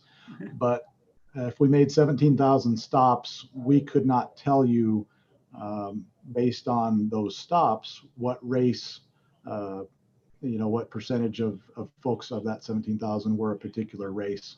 There is not a place on an Idaho uniform citation to log a person's race.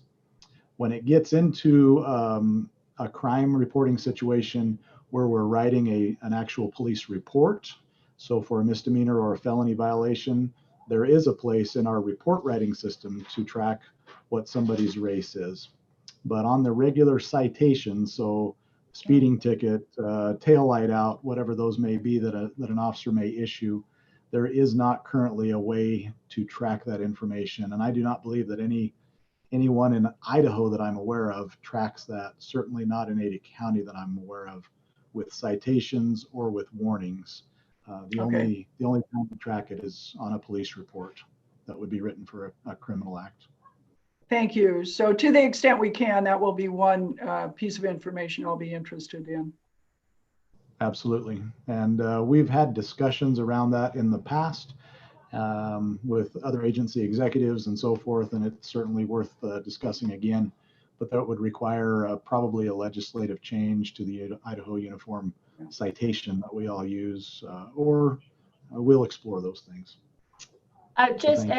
Before Councilmember Sanchez, you're up next. We have 7 minutes, and we've got a full executive session. So just in response to the Council President's query about time, this is the first of many conversations that we'll have. So let's Councilmember Sanchez, and then make sure that we've hit on the highlights so we're all on the same page to prep us for the next conversation. Thank you, Mayor. Chief, I just wanted to convey some information that I received earlier today. Dr. Charlene Taylor is an African-American woman who was on the receiving end of a racist verbal assault in the North End.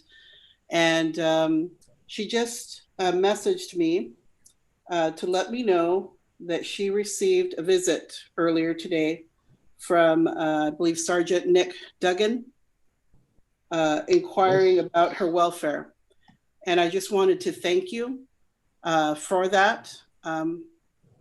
That's been my only issue, is I've wanted to see more of that.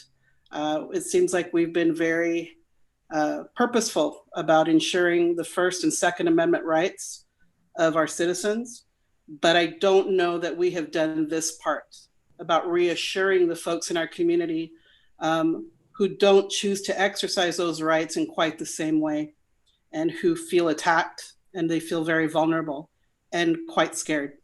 And so I just wanted to thank whoever decided that that would be a good idea. I don't know if that was the mayor or council leadership or you, or if Sergeant Duggan just took it upon himself to do that, but that's all I want to see. I want to see more of that love that I know we're capable of. So that's all I had. Thank you. Thank you, Councilmember Sanchez. Yes, I appreciate that. And I did see the story on the news last night, and certainly that's very troubling. But we have some great folks in our community outreach division. Sergeant Duggan is the sergeant in our neighborhood contact officer unit. And so I appreciate him reaching out and checking on her. And, you know, sometimes that's what it's all about, is just making sure people know that we care and we're here as a resource. I don't believe she ever reported to us or made that report to us, but once we become aware of it, we can definitely do better. So thank you. I appreciate them doing that for sure as well. I think we're quickly running out of time, so I'm just going to hit a couple of points really quickly. Banning shooting at moving vehicles. We do have a policy in place that addresses that, and only in the most egregious of situations would we shoot at a moving vehicle. In other words, if a vehicle is going down and somebody's shooting from the vehicle, mowing down people in a crowd, we would certainly look at shooting at that vehicle or the occupants of that vehicle to stop that action.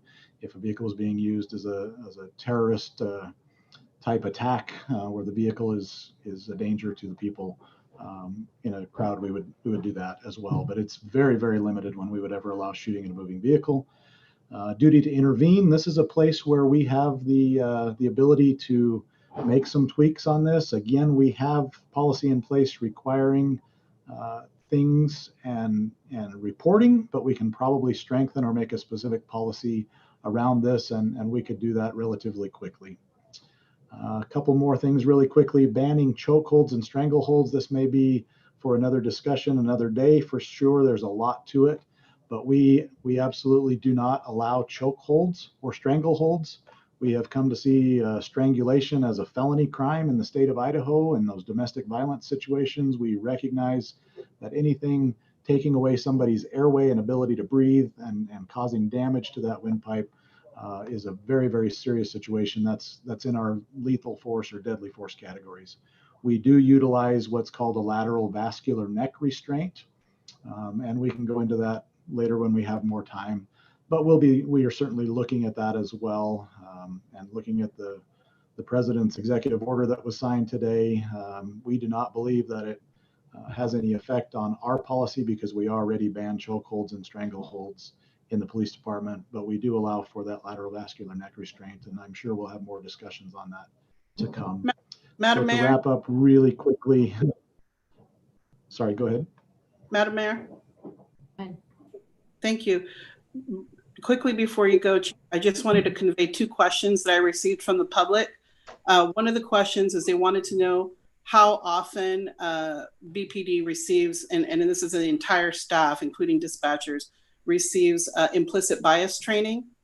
And then the other question was, are there going to be, or are there ways for the community to be more involved in giving feedback to BPD? Those are the two questions. And you don't have to answer them now. Thank you, Councilmember Sanchez. I'm just conveying them. Oh, okay. Those would be great Absolutely. questions to bring to the next good point of conversation, along with some of the policy reforms for the next meeting, if all right with you, Councilmember Sanchez. Really important ones to discuss. Thank you, Mayor. Yes, absolutely. We'd be happy to do that. In just closing it out, we review and amend our policy manual regularly. We base that on best practices, national trends, new tools, things that come forward. And so we are certainly reviewing our policy manual currently and looking at all of these policies, especially our use of force policy. We look for sources of information and best practices across the country and around the world, frankly. We look at the International Association of Chiefs of Police, the Police Executive Research Forum, the Benchmark Cities Peer Group, and our primary peer cities group as identified by the city of Boise just recently. So we are constantly looking, we're constantly making efforts to engage our community and find out what's on their mind. And certainly we're hearing a lot right now, and that's good. We appreciate that, and we're doing all of those things that we can to improve communication with our community members. With that, I will stand for questions. I know you're probably out of time. Madam Mayor. Councilmember, was it Thompson? Yeah. Thank you, Madam Mayor. I know we're out of time. I only wanted to thank you, Chief. I appreciate this presentation. It was very enlightening and helpful to me, and I really appreciate the work of the Boise Police Department. I feel like you are really ahead of the game on many of these policies. I look forward to continuing the discussion on some of these that maybe there's continued improvement we can still make. but I just wanted to voice my support and for the work that you're doing at BPD. Thank you. Madam Thank Mayor. you. I'm sorry. Council President Pro Tem. Thank you. Sorry to interrupt you, Ron, but I wanted to thank you also for doing this on such short order. I know that we've all been hearing from folks around the community, and I think it's really important that we all get on the same page about the current state of the Boise Police Department and the current state of safety in our city, so that we can together decide how we want to move forward to ensure the safety of all of our citizens. So thank you for being so responsive, and I look forward to our future conversations. Thank you, Councilmember Whittings. And I would just, in closing say, we acknowledge that there are many good reasons for people to be upset and angry and expressing these strong opinions. And we absolutely acknowledge that and acknowledge the need for improvement. And there are absolutely things we can do to be better. So we look forward to that. And Councilman Halliburton, I'll give you the last word. Yep. And then we need a motion. Sure. And yep. And I can make it real quick. I wanted to thank the chief. I think he responded to me at like 10:30 p.m. on a Sunday night a couple weeks ago when I first asked for which of these use of force policies were in place. And across the country, we can tell that when communities have 4 or more restrictive use of force policies, that it's significantly safer for the public and for the police. And so it's exciting to see that we have 6 or more of these already available.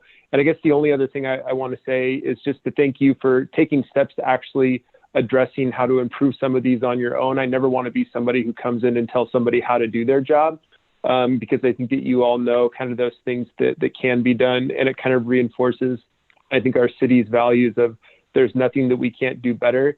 And so I guess I just appreciate you looking at those policies and seeing if there are room to improve those types of things. So thank you. Thank you. Thank you, Chief, very much. We'll see you back very soon. Yes, Council President. Thank you. And thanks to both you and Chief Weininger for this presentation on such short notice. I think it was a really important starting point.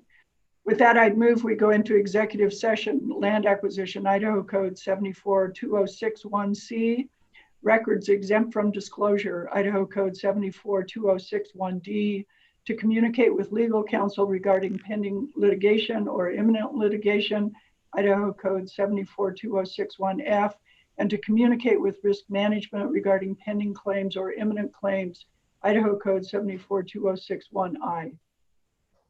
Second. A motion and second. Clerk, will you please call the roll?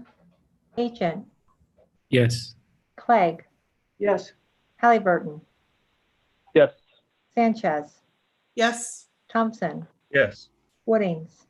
Yes. Motion carries. Thanks. All right. See y'all on the other side.